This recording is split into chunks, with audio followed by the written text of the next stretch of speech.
Hello guys, welcome back to our channel IT pillar tutorial. So మనం last వీడియోలో CSS basics అనేటివి తెలుసుకున్నాం కదా.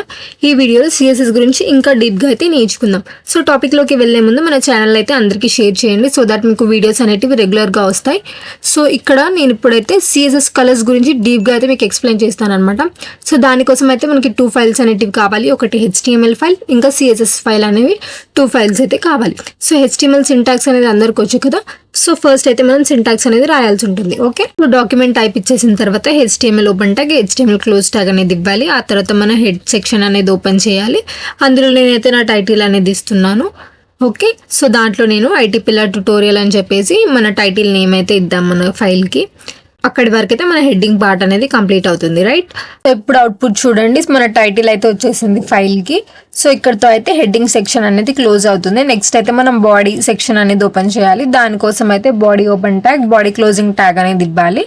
సో నేను ఇక్కడ బాడీ ట్యాగ్లో ఒక హెడ్డింగ్ ట్యాగ్ అనేది యూజ్ చేసి దాంట్లో CSS కలర్స్ అని చెప్పి ఒక టెక్స్ట్ అయితే ఇస్తాను అనమాట. సో ఇప్పుడు ఈ టెక్స్ట్ని స్టైల్ చేయడానికి అయితే నేను CSS ఫైల్ అనేది యూజ్ చేస్తాను. సో ఇక్కడ మనం హెడ్ 1 ట్యాగ్ అయితే తీసుకున్నాం కదా. సో నేను హెడ్ 1 ట్యాగ్ని అయితే టార్గెట్ చేయాలి. సో హెడ్ 1 ట్యాగ్ ఇచ్చేసి కర్లీ బ్రాకెట్స్లో నేను కలర్స్ కోసం చెప్తా అన్నా కాబట్టి ఫస్ట్ మనం బ్యాక్గ్రౌండ్ కలర్తో స్టార్ట్ చేద్దాం. సో బ్యాక్గ్రౌండ్ కలర్లో నేను రెడ్ అనేది ఇస్తాను.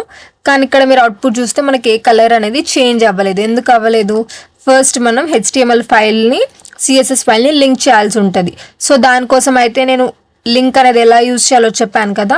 సో లింక్ అనే ట్యాగ్ అయితే యూజ్ చేసి రిలేషన్ అనేది స్టైల్ షీట్ అని ఇచ్చిన తర్వాత హెచ్ రిఫరెన్స్లో మీ ఫైల్ నేమ్ అయితే ఇవ్వాలన్నమాట. CSS ఫైల్ నేమ్ అనేది ఇవ్వాలి. ఇచ్చేసిన తర్వాతకి యాంగులర్ బ్రాకెట్ అనేది క్లోజ్ చేయాలి. క్లోజ్ చేసిన తర్వాతకి మీ CSS స్టైల్స్ అయితే అప్లై అయిపోతాయి అనమాట. ఓకే, సో ఇప్పుడు నేను ఇంకొక ట్యాగ్ తీసుకొని H2 ట్యాగ్ అయితే తీసుకుంటాను. ఈసారి తీసుకొని సేమ్ టెక్స్ట్ CSS కలర్స్ అనేది చెప్పిస్తాను. ఈ టెక్స్ట్ని నేను ఎలా టార్గెట్ చేయొచ్చు? H2 ట్యాగ్లో ఈ టెక్స్ట్ అనేది ఇచ్చాం కాబట్టి H2 ట్యాగ్తో అయితే మనం ఈ టెక్స్ట్ని టార్గెట్ చేయొచ్చు అనమాట. సో H2 అని ఇచ్చేసి కర్లీ బ్రాకెట్స్లో నాకు ఇప్పుడు ఓన్లీ ఈ టెక్స్ట్ కలర్ అనేది చేంజ్ కావాలి కాబట్టి నేను ఇప్పుడు CSS ప్రాపర్టీ కలర్ అనే ప్రాపర్టీ అయితే యూజ్ చేస్తాను. సో కలర్ అనే ప్రాపర్టీ యూజ్ చేసి నేను దాంట్లో రెడ్ కలర్ అయితే ఇస్తాను. అప్పుడు మన టెక్స్ట్ అనేది రెడ్ కలర్లోకి అయితే కన్వర్ట్ అవుతుంది అనమాట. సో ఇప్పుడు నేను ఇంకొక టెక్స్ట్ అనేది తీసుకుంటాను. సో ఇప్పుడు నేను ఇది H3 ట్యాగ్ యూజ్ చేసి దాంట్లో మళ్ళీ CSS కలర్స్ అనే టెక్స్ట్ అయితే ఇస్తాను. ఇచ్చేసిన తర్వాత ఇప్పుడు దీన్ని టార్గెట్ చేయడానికి నేను H3 ట్యాగ్ అనేది తీసుకొని యాంగులర్ బ్రాకెట్స్లో ఇప్పుడు నేను దీనికైతే బార్డర్ అయితే స్టైల్ చేస్తాను అనమాట. సో దానికోసం అయితే బార్డర్ అనే ప్రాపర్టీ అయితే యూజ్ చేయాలి. యూజ్ చేసిన తర్వాత ఏంటి అంటే ఫస్ట్ మనం ఆ బార్డర్ది సైజ్ అనేది డిసైడ్ చేయాల్సి ఉంటుంది. సో దానికోసం అయితే నేను 1 పిక్సెల్ అనేది తీసుకున్నాను. ఇంక ఇక్కడ నేను బార్డర్ స్టైల్ అనేది డిసైడ్ చేయాలి. సో దానికోసం సాలిడ్ అనే స్టైల్ అయితే ఇచ్చాను. ఇచ్చిన తర్వాత కలర్ అనేది రెడ్ ఇచ్చాను. సో దాని వల్ల అయితే మన కలర్ అనేది రెడ్లోకి మారింది కదా. ఇక్కడ నేను 1 పిక్సెల్స్ నుంచి మన సైజ్ అనేది 5 పిక్సెల్స్ వరకు అయితే ఇంక్రీజ్ చేశాను. అందుకే మన బార్డర్ సైజ్ అనేది అయితే పెరిగిపోయింది అనమాట. ఓకే, సో నెక్స్ట్ ఇక్కడ నేను H4 ట్యాగ్ యూజ్ చేసి ఇంకొక CSS కలర్స్ అనే టెక్స్ట్ అయితే ఇస్తాను అనమాట. సో ఇచ్చేసిన తర్వాత మనం దీన్ని టార్గెట్ చేయాలంటే ఏం యూజ్ చేయాల్సి ఉంటుంది? H4 అని యూజ్ చేయాల్సి ఉంటుంది, రైట్. సో ఇప్పుడు దీన్ని అయితే మనం టార్గెట్ చేద్దాం. సో దీన్ని టార్గెట్ చేయడానికి మనం CSS ఫైల్ అనేది ఓపెన్ చేసి H4 అని టార్గెట్ చేయాలి.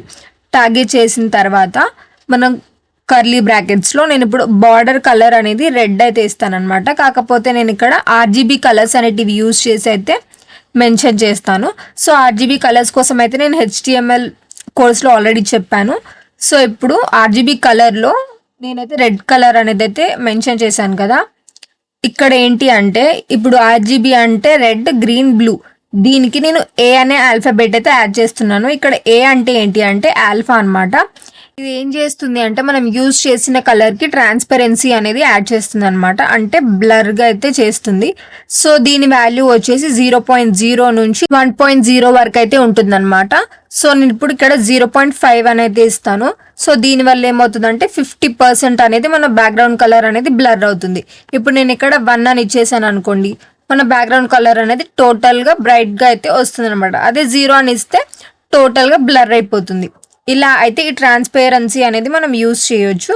ఓకే, ఇప్పుడు నేను ఇక్కడ టోటల్ బాడీని టార్గెట్ చేసి ఈ బ్యాక్గ్రౌండ్ కలర్ అనేది యూజ్ చేసి చూపిస్తాను. నేను ఇక్కడ బ్యాక్గ్రౌండ్ కలర్ అనేది ఒక కలర్ ఎల్లో కలర్ అయితే తీసుకుందాం మనం. సో ఎల్లో కలర్ తీసుకొని ఇప్పుడు దీనికైతే ఎలా ఈ ట్రాన్స్పరెన్సీ యూజ్ అవుతుంది అనేది చూపిస్తాను. సో దీనికైతే మనకు ఒక ప్రాపర్టీ ఉంది, సిఎస్ఎస్ ప్రాపర్టీ. అది వచ్చేసి ఒబేసిటీ అనమాట. ఒబేసిటీ అంటే ట్రాన్స్పరెన్సీ అని అర్థం. సో ఇక్కడ నేను ఇప్పుడు సపోజ్ 0 అని మెన్షన్ చేశాను అనుకోండి, మన బాడీలో ఏదైతే ఉంటుందో కంటెంట్ ఉంటుందో అదంతా బ్లర్ అయిపోతుంది అనమాట.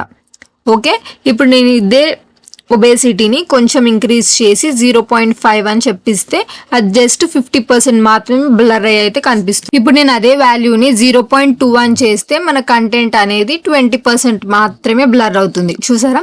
సో ఇక్కడ మీరు అబ్జర్వ్ చేయాల్సింది ఏంటి అంటే బాడీ కలర్ అనేది అలానే ఉంటుంది. బాడీలో ఏదైతే కంటెంట్ ఉంటుందో అది మాత్రమే 20% అయితే బ్లర్ అవుతుంది అనమాట. సో ఇక్కడ 0 అని ఇస్తే కంటెంట్ అనేది టోటల్గా బ్లర్ అయిపోయింది. ఇప్పుడు సపోజ్ 1 అని ఇస్తే ఆ కంటెంట్ అనేది టోటల్ గా బ్రైట్నెస్ అయితే వచ్చేస్తుంది. సో ఇక్కడ ప్రతి RGB కలర్ వాల్యూస్ అనేటివి మనం గుర్తు పెట్టుకోలేము. సో ఈ RGB కలర్స్ కోసం అయితే మనకు ఒక వెబ్సైట్ ఉంది, అది వచ్చేసి W3 స్కూల్స్ వెబ్సైట్ అనమాట. వెబ్సైట్ లో అయితే మీకు ప్రతి కోర్స్ గురించి డీటెయిల్ గా అయితే ఉంటుంది. నోట్స్ అయితే మీకు కావాలి అనుకుంటే వెబ్సైట్ త్రూ అయితే మీరు తీసుకోవచ్చు అనమాట. సో ఇక్కడ నేనైతే RGB కలర్స్ కోసం చెప్పాను కదా. ఇప్పుడు సపోజ్ ఇక్కడ మీకు గ్రీన్ కలర్ అనేది కావాలనుకోండి, ఇక్కడ మీరు గ్రీన్ అని టైప్ చేస్తే మీకు వాటి కలర్ కోడ్స్ అనేటివి ఇక్కడ వస్తాయన్నమాట. సో మీకు దేంట్లో కలర్ కోడ్ కావాలి అనుకునే దాన్ని బట్టి మీరు అదైతే యూజ్ చేసుకోవచ్చు. సపోజ్ ఇక్కడ RGBలో కావాలంటే ఈ కలర్ కోడ్ అనేది యూజ్ చేయొచ్చు, లేదా హెక్సాడెసిమల్లో కావాలంటే ఈ కలర్ కోడ్ అనేది యూజ్ చేయొచ్చు. ఇలా మీకు కావాల్సిన కలర్ని బట్టి మీరు కలర్ కోడ్స్ అనేటివి యూజ్ చేసుకోవచ్చు. సపోజ్ నాకు ఇక్కడ ఎల్లో కలర్ అనేది కావాలనుకోండి, నేను ఇక్కడ ఎల్లో అని టైప్ చేస్తే ఎల్లో కలర్ అనేది వస్తుంది అండ్ వాటి కలర్ కోడ్స్ కూడా వస్తాయి. సో దాన్ని బట్టి అయితే మీరు కలర్స్ అనేటివి యూజ్ చేసుకోవచ్చు అనమాట. సో కలర్స్ అనేటివి అన్నీ గుర్తు పెట్టుకోవాల్సిన అవసరం లేకుండా మీరు ఈ వెబ్సైట్ని అయితే యూజ్ చేసుకోవచ్చు. మీకు ఏ కలర్ కావాలి అనే దాన్ని బట్టి మీరు ఆ కలర్స్ అనేటివి దీంట్లో సర్చ్ చేయొచ్చు అనమాట. సో ఇది వచ్చేసి సిఎస్ఎస్ కలర్స్ కోసం. సో నెక్స్ట్ పార్ట్లో అయితే సిఎస్ఎస్ బ్యాక్గ్రౌండ్స్ కోసం అయితే నేర్చుకుందాం. సో వీడియోని అందరూ లైక్ చేసి ఛానల్ని సబ్స్క్రైబ్ చేసుకోండి. Thank you.